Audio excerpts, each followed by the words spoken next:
O estudo de hoje é o estudo 818 do currículo doutrinário do Ministério do Belém. E quantos querem palavra de Deus para o seu coração, digam amém. Amém. Glória a Deus. Como eu disse para você, hoje nós estamos no estudo do 818. É o livro de Josué. Esse estudo foi escrito pelo meu amigo pastor Maurício Cardoso. Nós somos líderes juvenis junto no Ministério do Belém. Ele era líder dos adolescentes, eu era líder dos jovens. Durante um longo período a gente trabalhou juntos. E hoje ele é o escritor do nosso estudo, não é? E nós vamos juntos aqui nos debruçar nesse estudo para a glória do nome de Jesus. Você tem aí, você pode acompanhar pelo nosso aplicativo. A irmã Ana também acabou de mandar aí no grupo da igreja, e você também pode acompanhar por lá todo o material que nós vamos discorrer hoje.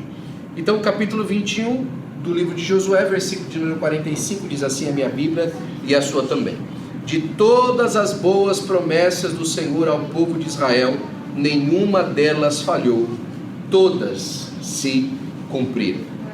Hoje a gente vai retornar a essa série sobre a Bíblia Sagrada, e nós vamos debruçar olhando o livro de Josué como uma peça completa, né? Não olhando pedaço por pedaço, mas nós vamos olhar ele como uma peça completa, destacando algumas coisas dele para trazer de ensino para o nosso coração. Mas você, é claro, pode fazer essa leitura na sua casa, com calma, para que você consiga ainda mais assimilar aquilo que nós encontramos na palavra de Deus. Eu tenho certeza que você vai ser ricamente abençoado pela palavra de Deus, se você dedicar um tempo, mesmo que pequeno, para você estudar o livro de Josué, não é?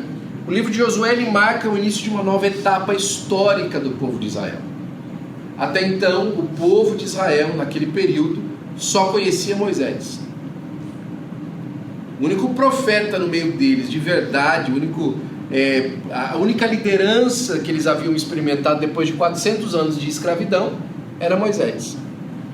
E uma das frases que Deus fala para Moisés, para Josué no começo do seu livro é: Moisés, meu servo, é morto. Acabou. Moisés, como a gente diria na nossa gíria lá do Brasil, da Zona Leste, já Elvis, não é? Acabou Moisés, não tem mais Moisés. Você já imaginou, irmão? Você ouviu de Deus assim: Josué, para de olhar para trás. Josué, daqui para frente é eu e você. Porque Deus fala assim, a próxima fase que Deus fala para Josué: Josué, assim como fui com meu servo Moisés, eu serei contigo. Não te desvies nem para a esquerda, nem para a direita. Não se esqueça de cumprir todas as palavras deste livro. Olha aí. Josué, a equação é simples. It's me and you against the world. Eu e você, juntos, nessa nova etapa da nossa vida. Irmãos, é tão importante a gente parar para pensar nisso, porque só esse detalhe já tem muita coisa que a gente podia conversar. Josué, ele está vindo, irmãos, de observar uma vida inteira olhando para o seu líder para tomar decisões, esperando o seu líder ter posicionamento para que ele possa se posicionar, obrigado pastor, segundo a disposição do seu líder, obrigado. E agora acabou. Deus o avisou: esse povo agora vai olhar para você, esse povo agora vai esperar de você. O meu querido tio Lopes, filósofo brasileiro, ele costumava dizer o seguinte: que o homem tem que ser homem, tem que marcar o dia para ser, não é? O homem, ele tem que ser firme nas suas decisões, ou pelo menos marca um dia aí para você, a partir daquele dia, ser assim, porque uma hora não vai ter jeito. Uma hora as suas decisões, elas vão precisar ser finais a respeito de alguma coisa, não é? Já comprou um carro? Você começa a discutir com o vendedor, você vai em outro dealer, você bate boca, você olha as contas, não é? Você discute para ele quanto é a entrada, quanto que é a saída, qual vai ser a parcela. Mas uma hora você vai ter que tomar decisão. Ou você volta para casa dirigindo o carro, ou você vai continuar com o carro que você tem, ou vai continuar a pé. Você vai ter que tomar decisão. Não tem como, não é? Josué, ele precisava assumir esse nova etapa da sua vida no começo do seu livro, não é? Deus conduziu esse povo ao descanso e à herança que foi preparada por eles. Então o livro de Josué ele começa com a travessia do Jordão. Ele começa com esse momento de levantar o Josué e dar a Israel a herança. Porque os 5 primeiros livros do Pentateuco, irmãos, eles falam daquilo que Deus criou, de como as coisas aconteceram com o seu povo, do tempo de escravidão que eles passaram, dos patriarcas, do tempo de escravidão que eles passaram, e da saída deles para a promessa que Deus ia fazer eles herdar. Agora, o livro de Josué, ele começa com o tempo de herdar, com o tempo de começar. Então o livro de Josué é um livro de cumprimento de etapas, é um livro de cumprimento de promessas, não é?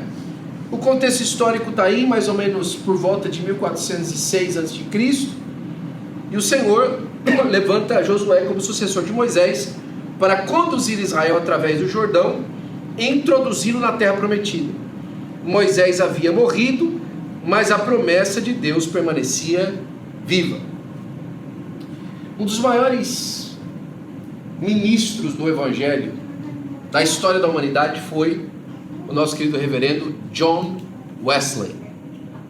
John Wesley, ele transformou a história da Inglaterra e a história dos Estados Unidos através daquilo que ele fez. O impacto dele foi tão grande que o trabalho que ele começou na Inglaterra alcançou os Estados Unidos, as cruzadas evangelísticas e tudo mais. É conhecido que John Wesley pregou 40 mil sermões durante a sua vida. Quando ele ficou velho e ele já não conseguia viajar muito, ele ficou muito bravo com o médico dele, porque o médico dele proibiu ele de pregar mais de 14 vezes por semana. Tudo isso montado num cavalo. Não é? Porque naquela época não tinha transporte do jeito que tem hoje. Nem microfone. Um dia um rapaz falou assim: ô John, vai pregar na sua igreja. Ele falou assim: a minha paróquia é o mundo. A minha paróquia é o mundo. Eu não tenho um lugar fixo. Onde eu chegar eu prego. Não é? Uma outra vez ele falou assim: me dê 100 homens que não temam nada senão a Deus, e não odeiem nada senão o pecado, e eu vou mudar o mundo com eles.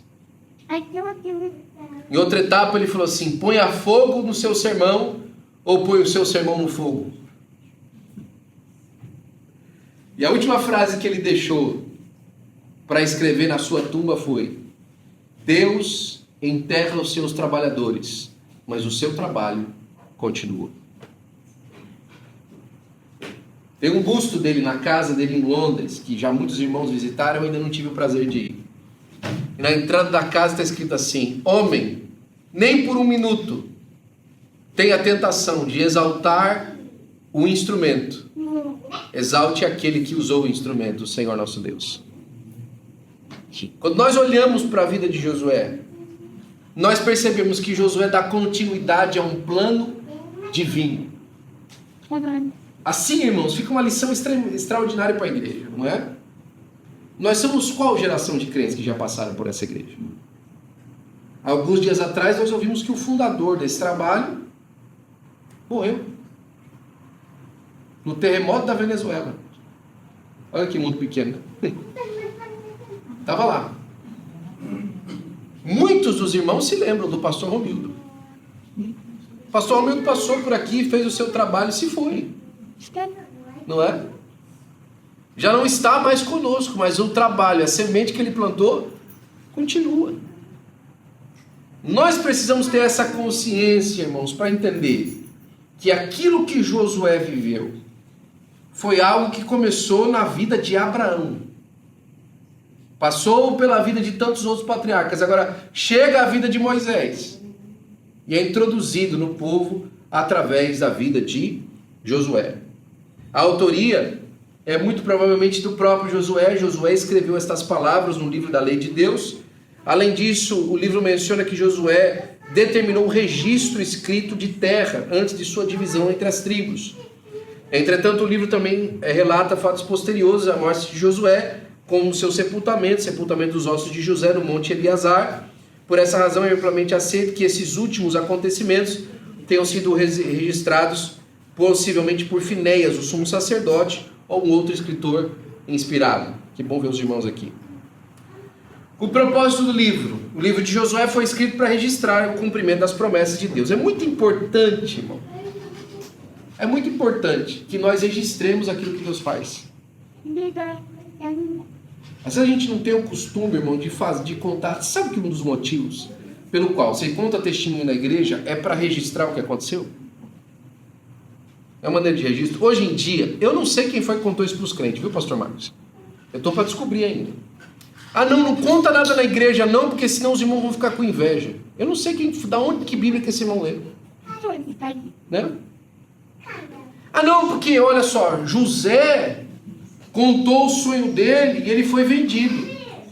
Irmão, aonde diz na Bíblia que José não devia ter contado os sonhos? Enganou-se José e contou o seu sonho. Tem algum lugar na Bíblia que a Bíblia diz isso? Nós assumimos que deu ruim para ele, não é verdade? E se aquele era o jeito de Deus cumprir as coisas? Né? É que a gente não gosta dessa versão. Essa versão é ruim, né? Que Deus deixou alguma coisa ruim acontecer com o irmão para cumprir um plano que ele tinha. Nós não gostamos dessa versão. Mas todos nós vivemos nela. Todos nós estamos vivendo essa versão da história. De que algumas coisas passam fora do nosso gosto para que Deus cumpra a sua boa vontade em nós. O povo de Israel registrava os acontecimentos para trazer testemunho sobre aquilo que Deus fazia. Pastor, mas Jesus conta no Novo Testamento que não era para contar para ninguém durante aquele tempo da sua caminhada da terra, mas ele mesmo falou que deu poder para a gente ser testemunha. Não foi? Uma vez chegou um profeta para Paulo e falou assim, na verdade para os irmãos, e Paulo estava no meio, isso aqui vai acontecer com essa pessoa que é o dono desse cinto, e ele se manietou, e era Paulo. Os irmãos falaram, não Paulo, não vai lá para não, senão você vai ser preso. Ele falou, mas é isso mesmo que eu estou esperando. Testemunho das coisas que Deus faz. O povo de Israel gravava as coisas. Irmão, se Deus fez uma bênção na sua vida, peça oportunidade. Conte as bênçãos de Deus na sua vida, para a glória do nome de Jesus. Diga-me amém, por favor. Amém. E quem foi Josué? Josué aparece praticamente todos os capítulos do livro, mas a sua história começa muito antes da travessia do Jordão. Seu nome original era Oséias. Sabia que o nome de Josué era Oséias? E Oséias significa salvação. Mas Moisés rebatizou ele. Falou, não, salvação vem de Deus. Oséias era filho de Num. Eu lembro o pastor uma vez, acho que muitos anos, acho que era antes, eu não sei se eu tinha casado com a Ana, 2008, alguma coisa. Ele falando que Josué era filho de Num, não é? E Num era o pai biológico de Josué, mas não o pai ministerial. O pai ministerial de Josué foi Moisés, né? Tanto que rebatizou o menino. E aí ele fez um trocadilho com isso, né? Oséias queria ir para a igreja, e aí o pai dele falava, não vai. Oséias queria servir o Senhor, e o pai dele falava, não vai. Aí Moisés foi lá e resolveu o problema de Oséias, deu um nome novo para ele, não é? Deus é especialista de mudar o nosso passado, viu? Deus é especialista de mudar a nossa história, irmão. Josué nasceu escravo no Egito. Sim. E se tornou o líder que colocou o povo na terra prometida. Falasse para o jovem Josué, aos 18 anos de idade, 2 anos antes dele sair, ou talvez 1 ano antes dele sair de Israel, lá do Egito, não é? Meu amigo, daqui 40 anos, você vai estar entrando na terra prometida com esse povo. Você vai estar com 68, 70. Ele fala, pode nada. Que jeito? Não, mas Deus tem uma libertação para mim. Não, nós vamos aqui, nós estamos presos. 40 anos depois estava ele, atravessando o Jordão, com o Jordão parado. Irmão, não despreze a sua atual circunstância para aquilo que Deus quer fazer na sua vida, viu? Não despreze a sua atual circunstância para aquilo que Deus quer fazer na sua vida. Josué foi chamado jovem, mas Abraão foi chamado com 80 anos. Abraão tinha 80 anos de idade. Olha só, Abraão era mais velho, Moisés, com 80 anos de idade. Moisés era mais velho que Josué quando entrou na Terra Prometida. Quando Abraão foi chamado para ser o libertador, ele era mais velho que Josué quando entrou na Terra Prometida. Você tem noção disso? E a Bíblia fala que todos os amigos de Josué morreram, dele e de Caleb. Porque dos acima de 20 anos de idade, só Josué e Caleb entraram na Terra Prometida. Então Josué devia ter por volta de um pouquinho mais do que eu falei, né? Porque ele já tinha talvez 71 anos de idade, 70 anos de idade mais ou menos, não é? Deve ter saído de lá por volta de 30, 40 anos de idade, deve ter 30 e 40 anos de idade, e se tornou o libertador do povo de Israel. Talvez as características que mais marcaram de Josué não fosse a sua habilidade militar, mas seu relacionamento com Deus. A Bíblia registra que quando muitos retornavam ao arraial, Josué permanecia na tenda da congregação, desfrutando da presença do Senhor. Josué, irmãos, ele não apenas acompanhava na obediência a Moisés, ele acompanhava o coração de Moisés. E quando eu falo coração de Moisés, eu não falo aquilo que Moisés gostava, mas não, ele queria desfrutar da mesma comunhão que Moisés tinha. E isso muda tudo. Porque tem muitas vezes, irmãos, na nossa caminhada, que nós queremos as bênçãos que nós vemos naqueles grandes vultos, nos líderes. Mas nós não desfrutamos dos mesmos apetites que eles têm para alcançar aqueles lugares. É importante para nós desenvolver apetite, irmão. Não é? O que você gosta? Josué gostava da presença. Ele queria desfrutar da presença. Ele era disciplinado com a presença. E por causa da presença, ele conseguia desfrutar outras coisas em outros lugares. Às vezes o que nos atrapalha de entrar em um certo estágio da nossa caminhada e das bênçãos com Deus, não é a nossa falta de fé em Deus, mas a nossa falta de discernimento naquilo que Deus quer fazer, porque nós não aprendemos na sua presença. Às vezes a gente está até alinhado nas vontades de Deus, mas nós não entendemos o que Deus quer fazer e como Deus quer fazer. Eu estava olhando o texto essa semana e mais uma vez eu pensei nisso, não é? E fui analisar, eu estava vendo uma matéria muito interessante, que no interior do estado de São Paulo, escuta isso aqui, a igreja católica, romana católica, nomeou um novo padre exorcista. Não é? Um novo padre exorcista. E aí eu fui ver fui pesquisar, fui descobrir como é que é o exorcismo na igreja católica. Como é que eles fazem para expulsar demônio? Você sabe? Eles expulsam no nome de Jesus, na autoridade do nome de Jesus. Eles não usam o nome de Maria, não usam o nome nenhum de outro santo, eles usam o nome de Jesus. Sabe o que acontece? Funciona. Funciona. Não é? Historicamente eles são uma instituição, entre aspas, cristã. Agora tem um detalhe. E aí, pastor? Fica muito fácil de resolver. Aí eu me lembrei do que Jesus falou. Muitos me dirão naquele dia: Senhor, em teu nome expulsamos demônios, em teu nome curamos enfermos. E eu vou olhar para eles e dizer: apartai-vos de mim, vós que praticais a iniquidade, porque eu nunca vos conheci. Eu gosto de lembrar sempre isso. Jesus não nega as obras que eles fizeram. Ele nega que eles estiveram em comunhão. Eu e você nunca tivemos na presença um do outro. Eu não conheço você. Ou seja, Eles estão alinhados com a prática religiosa em algumas partes, pelo amor de Deus, não vai corpo em André eu falar que, né, pelo amor. Eles estão alinhados em algumas práticas, em algumas maneiras de fazer, pouquíssimas, como o exorcismo, por exemplo, com ressalvas enormes, não é? Mas o que acontece? Comunhão?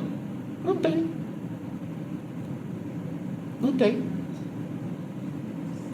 Agora, eu acho muito interessante, por exemplo, quantas histórias a gente já ouviu de alguém está endemoniado e tal, e essa história eu lembro com bastante detalhe, porque eu já ouvi ela sendo declamada várias vezes.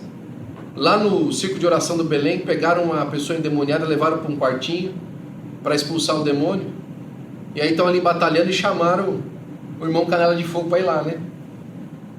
E aí a pessoa endemoniada pegou e colocou o ouvido no chão, falou: ih, tá vindo um homem Canela de Fogo, com esse aí eu não mexo não. E foi embora antes de chegar. Isso aconteceu. Por quê?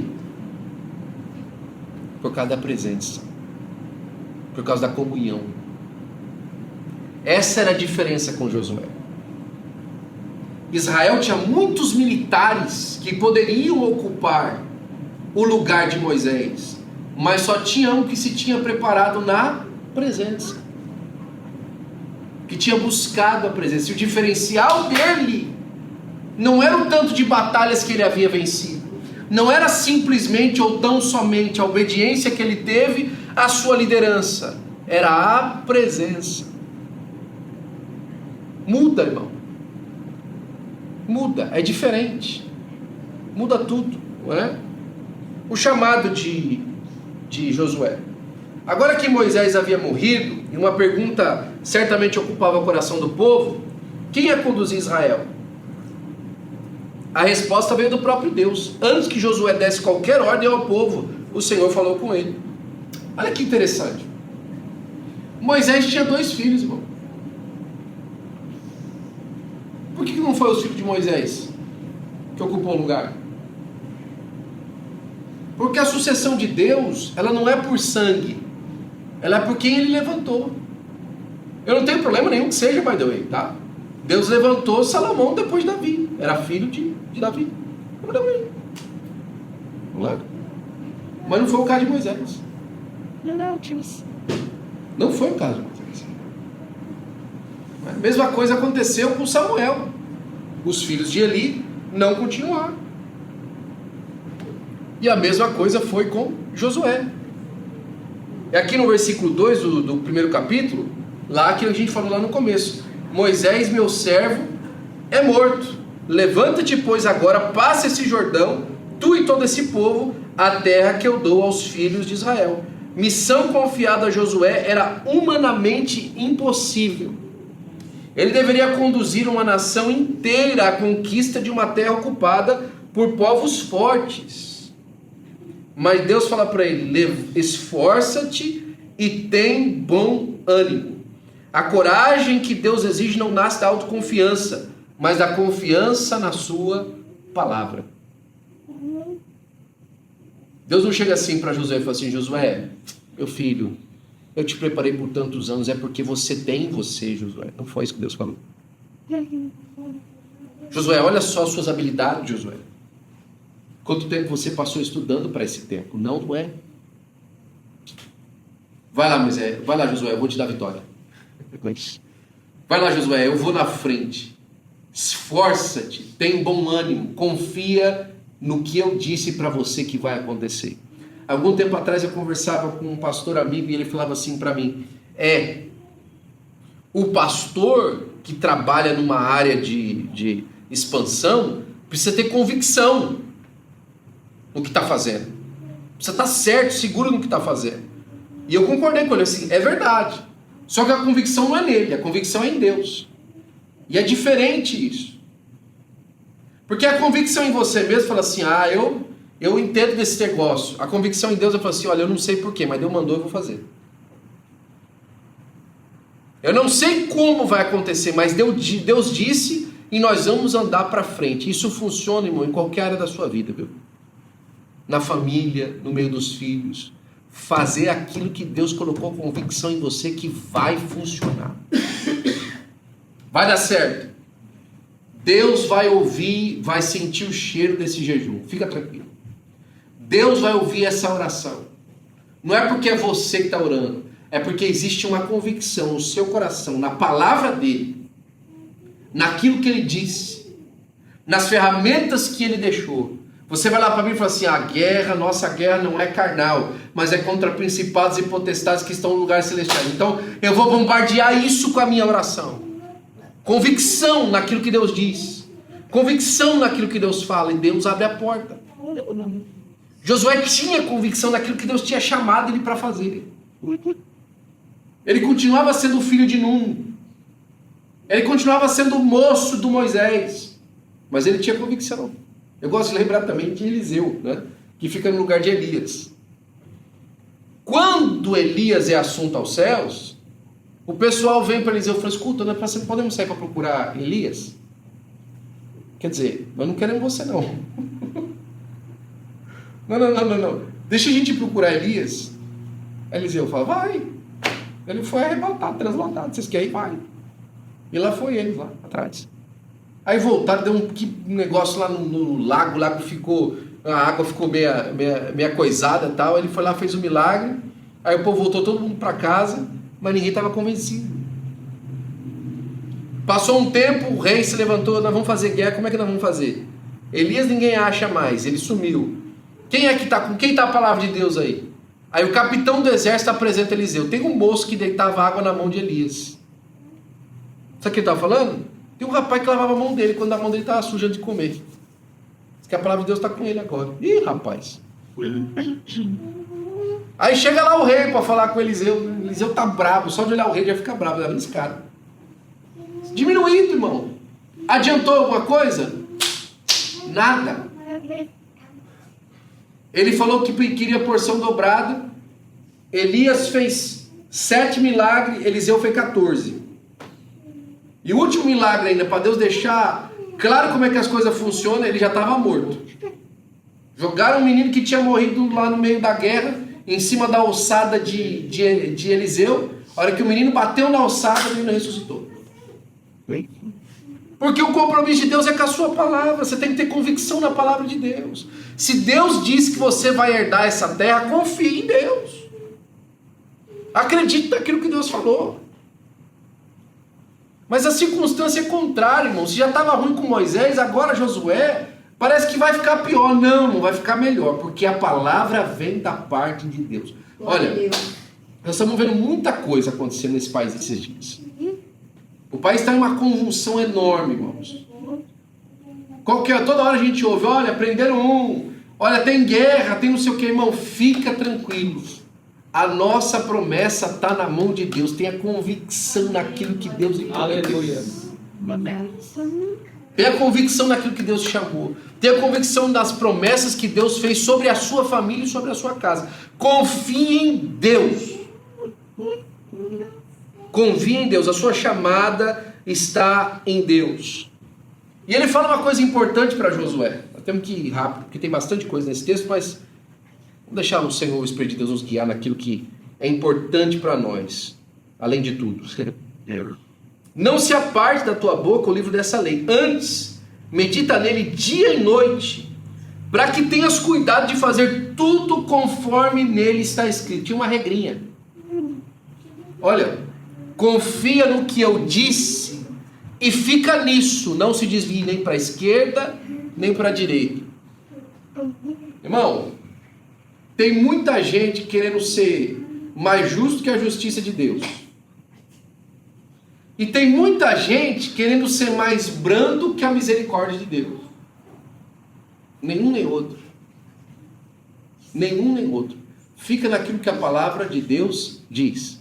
Dias atrás eu vi a frase de um amigo e gostei do que ele falou, porque eu concordei com ele. Ele falou assim: amor sem verdade é tão cruel como verdade sem amor. Amor sem verdade é tão cruel quanto verdade sem amor.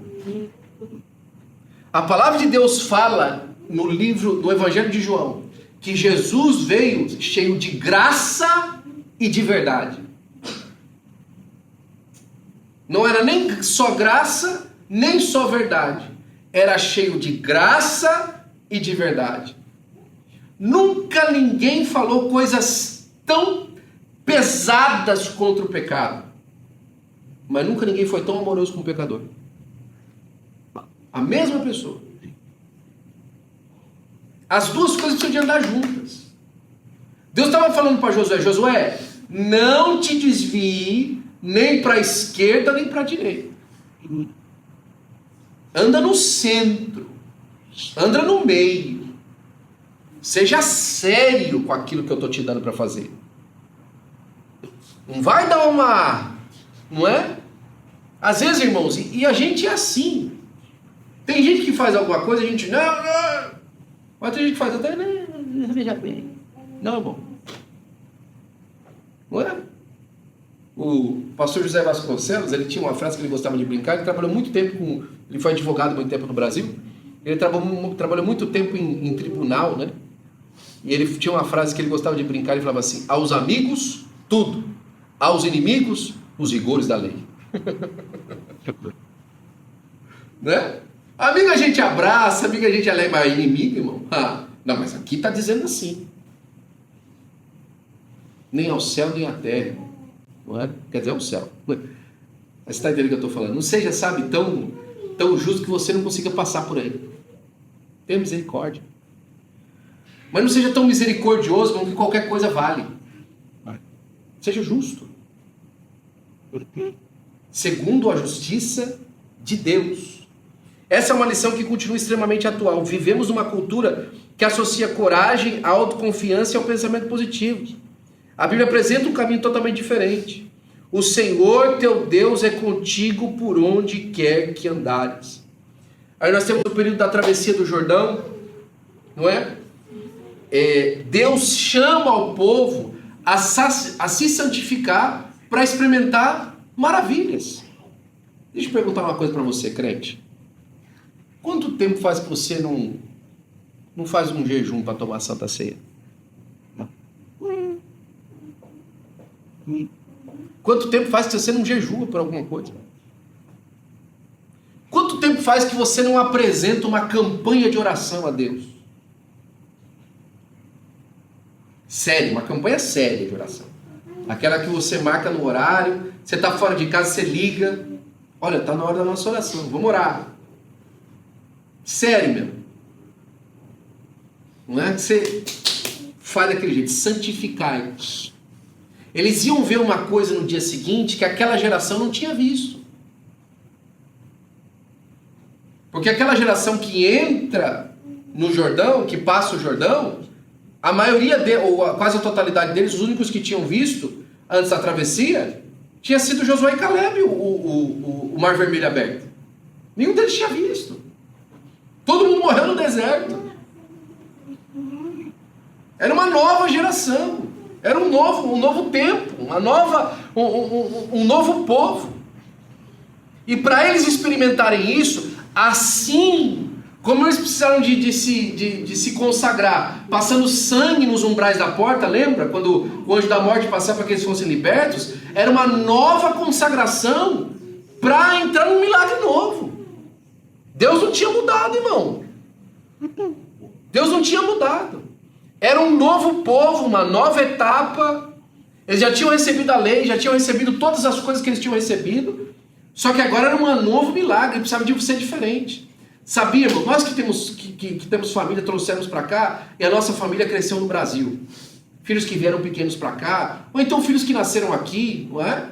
Irmão, às vezes, os nossos filhos não experimentaram esses dias de etapas de início de nova história que nós experimentamos com nossos pais. Sabe aquela coisa da congregação, da igreja pequena, não é?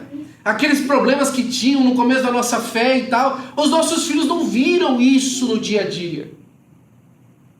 E às vezes a gente, não, é que aquele tempo lá passou, irmão. Se começou uma nova etapa, santificação igual aquela de novo. Renovação da santidade de novo. Precisa voltar naquelas regras antigas do jejum, da oração, da consagração. Quer ver milagre como vimos no passado? Consagração como consagrávamos no passado.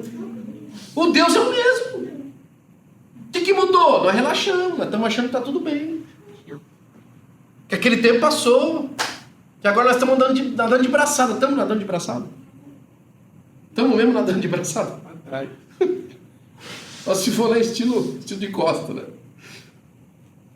Estamos mesmo nadando de braçada? Se não estamos, qual que é a questão? Santificai-vos, porque fará o Senhor maravilhas no vosso meio amanhã. Glória a Deus. Vamos lá, vamos buscar os sinais, vamos buscar o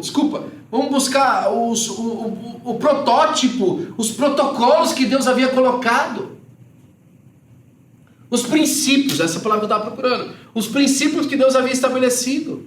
Santificação, vamos fazer um jejum. Vamos transformar a nossa caminhada. Não deu outro, irmão. O que aconteceu no outro dia? O mar se abriu. O rio se abriu, não é? E aí dá inclusive uma coisa que não foi feita no Mar Vermelho, é feita aqui. Porque, de novo, nós vamos aprendendo a lidar com os milagres de Deus. Você sabia disso? Nós vamos aprendendo a lidar com os milagres. Por quê? Qual foi o memorial que se fez depois do mar aberto, do Mar Vermelho aberto? Eles passaram o Mar Vermelho, fechou. Que memorial que teve? Eles cantaram uma música, né? Tá certo. Você estava lá para ouvir? Eu. Agora, depois de muito tempo, a arqueologia achou no fundo lá do mar um monte como é que chama? Carros da época e tal, não é? De que realmente alguma coisa aconteceu ali. Interessantíssimo, né?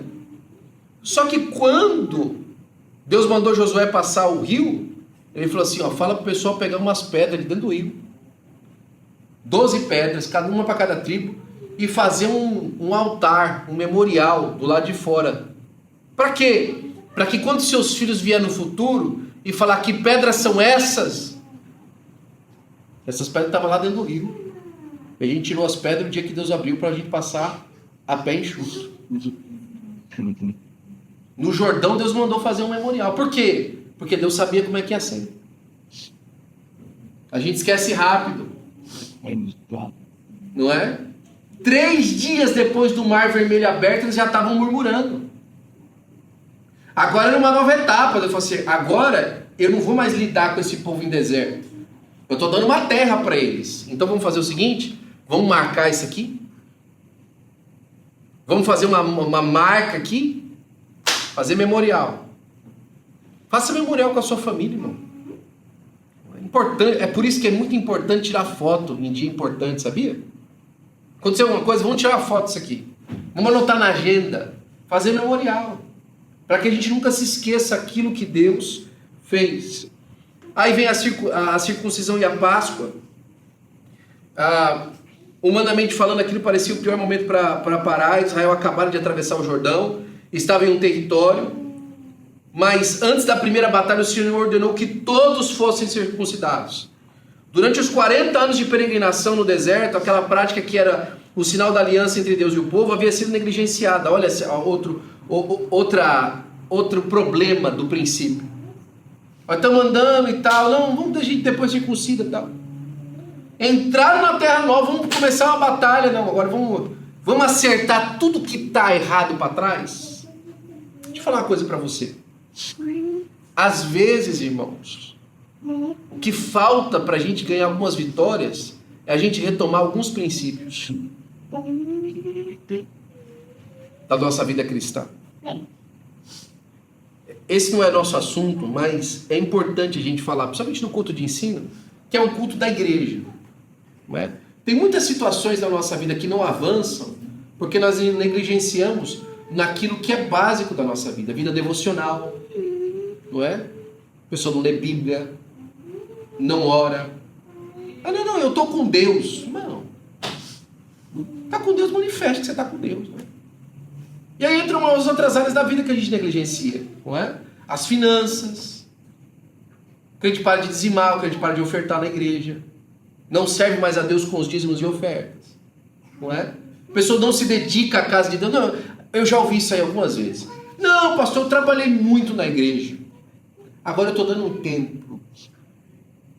Não. E aí os princípios vão sendo negligenciados, não é? Os princípios vão sendo deixados para trás. E aí o que acontece? Você só vê problema estourando. Para entrar na nova etapa, precisa de consertar primeiro. Vamos acertar tudo. Vamos botar no lugar certo. É tempo de terra prometida? É. Então vamos acertar os ponteiros. Porque se a gente não acertar agora, lá na frente não vai dar problema. E aí Deus fala para eles: hoje revolvi sobre vós o opróbrio. Aí Josué tem um encontro com uma teofania, não é? E aí mostra o valor dele. Quando ele viu um ser aparecendo, eles estavam preparando para entrar em Jericó. E aí ele tirou a espada e pegou e falou assim: é dos nossos ou dos nossos inimigos? Já pensou para mim? Falar isso pro anjo? Coragem. Quem é você? Você é dos nossos ou dos nossos inimigos? Se bem que aqui o pastor Maurício fez uma tensão aqui muito interessante, porque o anjo falou assim: ei, eu sou o comandante dos exércitos de Deus, ou seja, eu estou com Deus. E você, Josué? Irmão, nós não temos que perguntar se Deus está com a gente, nós temos que perguntar se nós estamos com Deus. Qual que é o plano melhor? É o seu ou de Deus? A gente pega e fala assim: Senhor, realiza os meus planos. A gente tinha que fazer diferente. Deus, realiza os teus planos na minha vida. Qual que é os planos que o Senhor tem? Eu planejei um monte de coisa legal. E o Senhor? O que o Senhor tem? Realiza os teus planos na minha vida, Senhor. Realiza os teus planos na minha família. O que o Senhor quer para a minha família e para a minha casa? Me mostra. Não é? A gente planeja para os nossos filhos as melhores escolas, o melhor ensino, a melhor condição financeira, não é? Ficar pensando: olha, eu deixei pronto aqui uma situação aqui financeira abastada para, se eu morrer hoje, meu filho tem uma situação rica e tal. Mas o que é que Deus tem para a nossa família? O que é que Deus quer? A gente tem uma mania de falar para os nossos jovens: realize os seus sonhos, não é? Vai lá, realiza seus sonhos. E se o sonho dele é virar um serial killer? Se o sonho dele é virar um grande ladrão de banco, você ainda quer que ele realize seus sonhos? Não é? Aí a gente julga os sonhos da nova geração baseado naquilo que dá dinheiro, que dá fama e que dá sucesso. E fala assim: vai lá, jovem. Vai em frente, jovem. E não ensina o jovem. Fala assim: ei, pergunta para Deus qual que é o plano que Ele tem para a sua vida. Vai falar com o Senhor. O Senhor tem grandes planos para nós. O que Deus deseja a respeito dos nossos jovens, dos nossos filhos. O que é que Deus deseja? O que nós desejamos a gente já sabe. A gente quer coisa boa. A gente quer eles voando, quer terminando faculdade, quer, sabe, tomando conta de tudo. A gente olha para os nossos filhos e vê neles futuros líderes da nossa nação. E Deus vê o quê? O que é que Deus vê? Ah não, pastor, mas nós estamos orando no Senhor. Estamos mesmo? É dia de a gente de novo. Vamos acertar tudo. Vamos ver. Eu sempre orei pelos meus filhos e eu não sou melhor do que você. Pelo contrário, sou bem pior. E eu sempre orei pelos meus filhos: Senhor, usa meus filhos para ganhar almas. Que eles sejam grandes ganhadores de almas. E o trabalho deles? Não, eu quero que eles trabalhem, que eles sejam excelentes em tudo que eles façam, mas eu não quero que eles percam em primeiro lugar a salvação, não. Porque eu prefiro encontrar o meu gari no céu do que olhar e não ver o CEO e não ver o presidente da república lá na glória.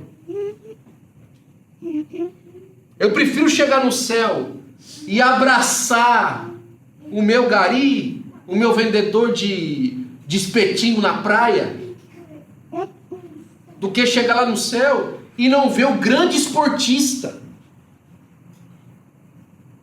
Faz sentido ou não faz? Só qual que é o problema? O problema é que a maioria de nós vive nesse olhar terreno. É meu a favor ou é contra? Irmão, você está a favor de Deus ou contra? Por diversas vezes na nossa vida humana, nós nos encontramos batalhando contra Deus. E aqui vem a parte que eu quero começar a concluir. Ai, quando o pecado se torna maior que o inimigo. Lá na região de Ai, onde eles ficaram ali, não é?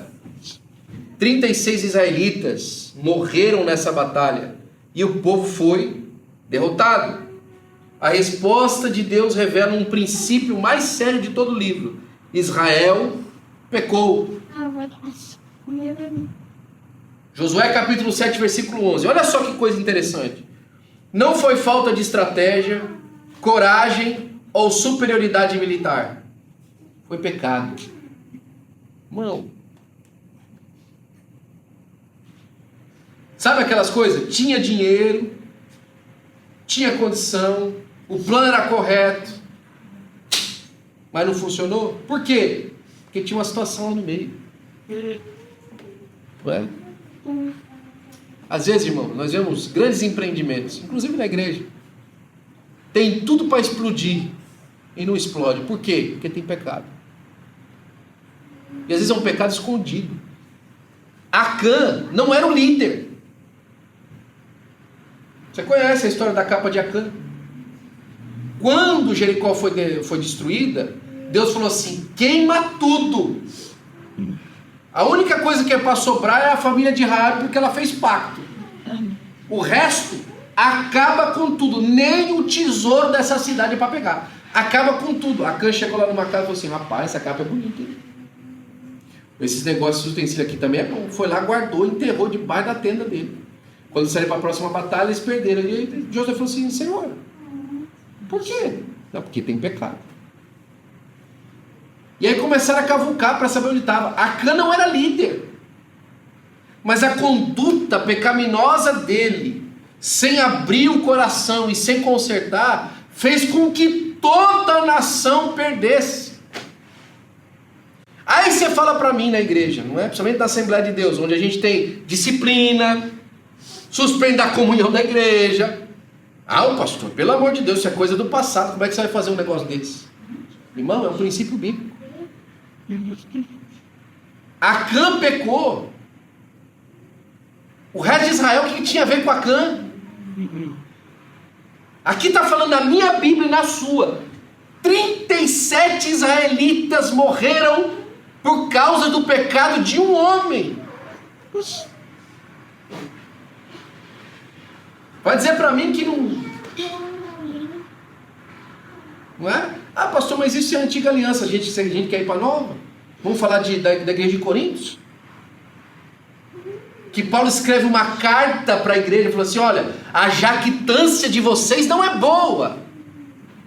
Porque tem um pecado aí no meio de vocês que nem é melhor, nem vou usar falar. Vocês sabem o que é. Tem um filho dormindo com a esposa do pai. E vocês não fazem nada. Deixa eu falar para vocês. Olha a expressão que ele usa. Entrega ele a Satanás. Para que quem sabe a alma sobre. Gente, tira o pecado do meio. Não seja leniente com as situações de pecado das pessoas. De novo, verdade e amor. Não vai chegar e vai querer resolver o problema de ninguém que você não consegue. Mas gente, fala, isso está errado. Isso está errado. Isso precisa sair daí. Isso precisa ser espremido. Isso precisa ser consertado para a glória do nome de Jesus. Precisa. Porque 37 pessoas na sua Bíblia morreu por uma coisa que eles não tinham feito. Eles não tinham feito. Eles não pegaram a capa. Eles não esconderam a cã.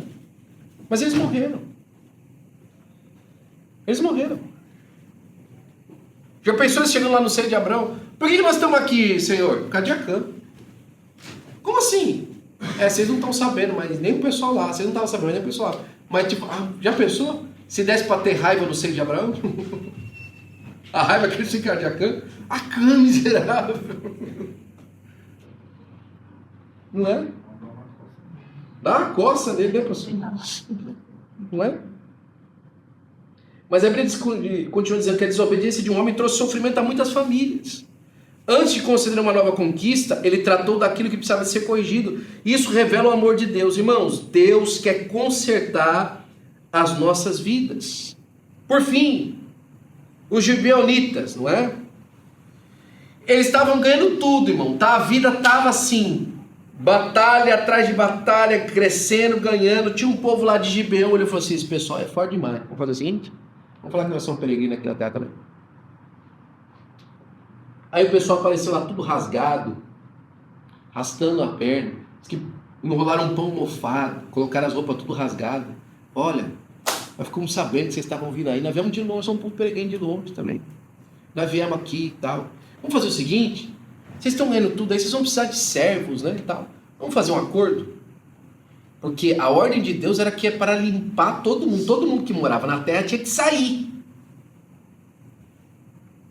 E os gibeonitas fizeram essa armação. Josué falou assim, não, esse povo aí, coitado, olha, eu entendo eles. A gente sabe o que é peregrino. Nós mesmo comemos 40 anos no maná. É difícil, cara. A gente sabe como é que é. Olha o pão deles, como é que é. Vamos fazer assim aí, vamos aceitar esse pessoal aí. Não, vamos fazer um acordo com eles. Fizeram acordo com eles e tal. No outro dia aparece todo mundo limpinho, cabelo com gel, não é? Todo mundo cheiroso. O que aconteceu? Vai embora aqui. Ué, não. Agora nós vamos para cima de vocês. Deus falou, não vão não. Por que não? Vocês fizeram acordo com eles. Mas Deus, eles enganaram. Pois é, vocês não vieram falar comigo. Quantos negócios você já apresentou para Deus irado? Porque você tomou uma... Como é que chama? Uma volta?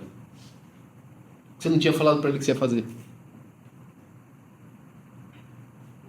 Você nem foi consultar Deus se você devia fazer aquilo não. Aí você fez, tomou uma volta, falou, Senhor, eu tomei uma volta. Pois é, não veio falar comigo. E eu estava vendo a volta que você ia tomar. Quantas vezes na vida, irmãos, nós tomamos decisões que depois nós temos que arcar com elas para o resto das nossas gerações. Tem muita gente que fala assim, mas quando eu casei com ele, mas quando eu casei com ela, eu não sabia que ela era assim. Agora que eu sou crente, eu entendi. Não. Vai viver com o gibeonita até o último dia da sua vida.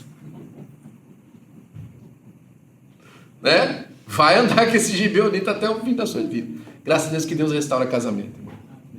Aliás, daqui a alguns dias, nós estamos começando mais um Casados para Sempre. Eu quero convidar você, para você fazer o Casados para Sempre. Plim, plim. Olha só os gibeonitas, irmãos. Eles deram uma volta no povo. E Josué falhou, não é? Não olhando para isso. Deus venceu várias guerras pelo Israel. Até o sol se deteve em Gideão para dar vitória ao povo de Israel. Israel foi passo a passo tomando cada um dos lugares. E as últimas palavras de Josué traz essa ideia de que existia aquele princípio, aquele jeito de que o povo uma hora ia abandonar Deus. Irmão, a nossa vida é cíclica. Por isso que a nossa atenção precisa ser constante. Não é? E se você estivesse naquele lugar espaçoso que você pediu?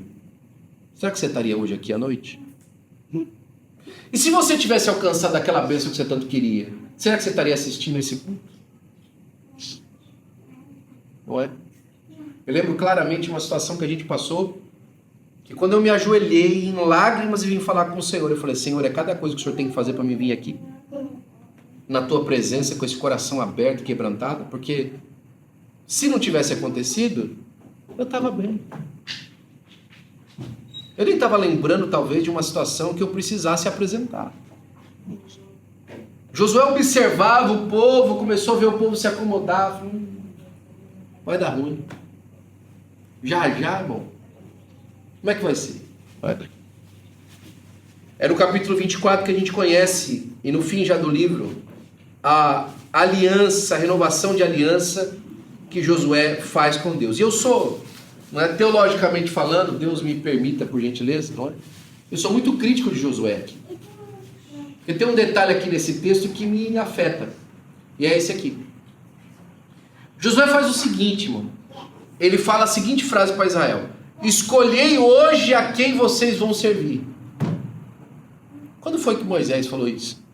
Ó, escolhe aí quem vocês vão servir. Nunca. Quando o povo inventou de fazer um bezerro de ouro, a terra abriu e engoliu. Quando outros entenderam de se levantar contra Moisés, a autoridade dele é de Arão, a terra abriu e engoliu. 3 famílias inteiras. Agora chega Josué, com a terra toda conquistada, e fala para o povo: escolhe quem vocês vão servir. What?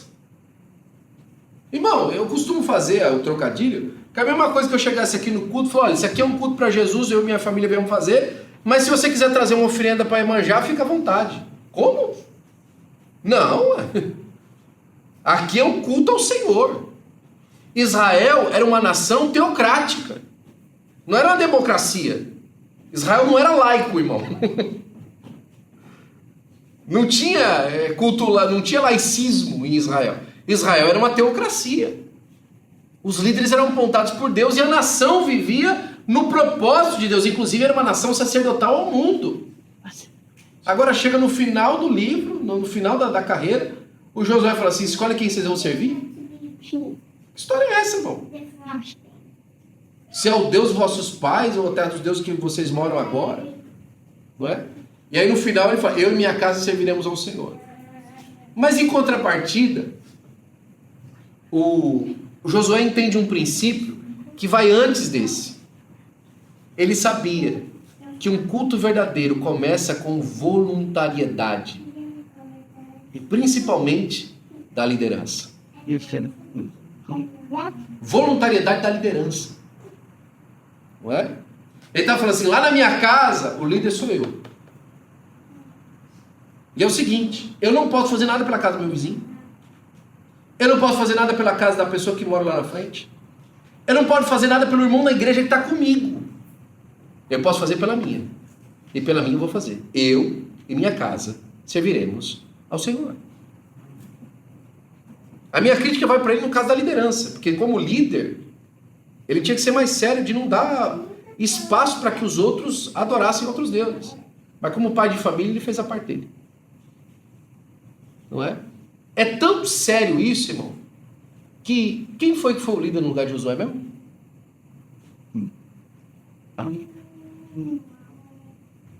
Quem foi que liderou depois de Josué? Alguém lembra? Otinho. Quanto tempo depois? Não é? Depois disso, Deus foi levantar o Otinho lá na frente para começar a restaurar o povo, porque o povo havia... Sabe qual que é o tema principal do livro de Juízes?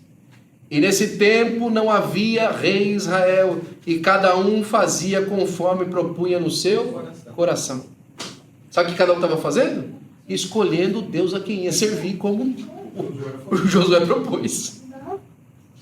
A proposta de Josué funcionou. Escolhe aí quem que vocês vão servir. Não é? Irmão, deixa eu trazer isso para sua casa. Deixa eu falar uma coisa para você. Tinha uma frase da tia Cris que ela falava assim: enquanto estiver na minha casa, come do meu pirão e prova do meu cinturão. Irmão, eu sei que chega uma idade que você não pode fazer mais nada, na verdade, já cresceram, tal, casaram. Mas enquanto você puder, irmão, e mesmo depois que você não puder mais, você bombardear a cabeça para falar: sirva a Deus, sirva a Deus, sirva a Deus. Não deixe, não normatize outros cultos na sua família. Ah, não, tudo bem. Ah, não é assim. Não normatize outra regra de fé na sua casa. Eu tenho parentes que eu já liguei e falei assim, escuta, e seus filhos não vão para a igreja? Obviamente que não gostaram do que eu falei, mas é óbvio, não é? Não normatize, irmão. Ei, fulana, você cresceu na casa de Deus. Ei, fulana, você adorava a Deus com jovens comigo. Cadê? O que aconteceu? Não normatize, irmão. Mas não vão gostar de mim, mas vão lembrar que Deus lembra através da sua vida. O Espírito de Deus continua lembrando. Não deixe de pregar, irmão, para tentar normatizar as suas amizades. Escolha quem servir e seja firme no serviço. Seja firme nas suas convicções. Não é? Irmão, que entra na sua casa tem que experimentar da sua cultura. Tem que experimentar da sua fé, não da fé dele. Às vezes a gente é anfitrião, irmão, com as coisas, pelo amor de Deus. Acabe e terminou assim. Acabe casou com uma mulher que era sacerdotisa de outro reino, que era sacerdotisa de Baal e de Azera. Ah, tadinha, ela tem sempre saudade da casa dela, né? Deixa ela fazer aqui o negócio dela. Desviou o homem. Trouxe ela para dentro de casa, deixa ela fazer os altares dela aqui. Ela trouxe 850 profetas, sacerdote da outra entidade lá para dentro. E matou os sacerdotes do Senhor. E aí, irmão? Não vai normatizar? Não normatize. Você e a sua casa servem ao Senhor, irmão. Não mude de lado. Não saia da brecha. Não troque as suas convicções em nome de Jesus. Diga amém, por favor. Amém. Como todos os livros das Escrituras, o livro de Josué aponta para uma realidade muito maior do que a sua própria história. Desde o seu nome até a sua conquista da terra prometida, tudo prepara o caminho para a obra perfeita de Jesus Cristo. Aliás, o nome Jesus vem do grego Jesus, não é? Que vem do aramaico Yeshua, que é o nome Josué. Jesus é a versão aramaica do nome Josué. Jesus chamava Josué. Era o nome de Jesus. A salvação vem do Senhor, não é? Josué apontava, por quê? Porque a lei trouxe até a borda do Jordão. O único que pode fazer a gente atravessar o Jordão é Jesus, é o Senhor. Era profética a sua história, não é? Josué derrotou reis terrenos e conquistou cidades fortificadas. Jesus venceu um inimigo muitos maiores, o pecado, a morte e Satanás. Josué repartiu uma herança entre tribos de Israel. Cristo concede ao seu povo uma herança incorruptível para a glória do nome do Senhor Jesus Cristo. Amém? Amém. Glória a Deus. E ainda por fim, Hebreus capítulo 4, versículo 8 fala assim: porque se Josué lhes houvesse dado repouso, não falaria depois disso de outro dia. Portanto, resta ainda um repouso para o povo de Deus. E assim como Josué foi lá, espiou a terra e depois voltou para buscar o povo e atravessar, o nosso Senhor Jesus também passou para lá, para nos fazer atravessar também junto com Ele, para a glória do nome do Senhor Jesus. Fica esse convite para você. Escolha hoje a quem você vai servir. Faça uma escolha consciente, meu irmão, minha irmã, não é? Assim, sabe quando a pessoa reclama que você é teimoso, é teimosa, não é? Seja hoje com isso. Seja teimoso com isso. Faça hoje uma escolha teimosa pelo Espírito de Deus, mas teimosa, não é? Se abraça assim com o Espírito de Deus e fala assim: ó, eu e o Senhor, eu vou com o Senhor agora. E eu vou teimar com o Senhor. E no dia que eu não conseguir teimar, o Senhor teima comigo. E nós vamos juntos. No dia que eu não conseguir ficar teimoso, o Senhor teima comigo. E aí nós vamos vencer juntos. E vamos alcançar as promessas de Deus para a glória do nome de Jesus. Amém? Amém.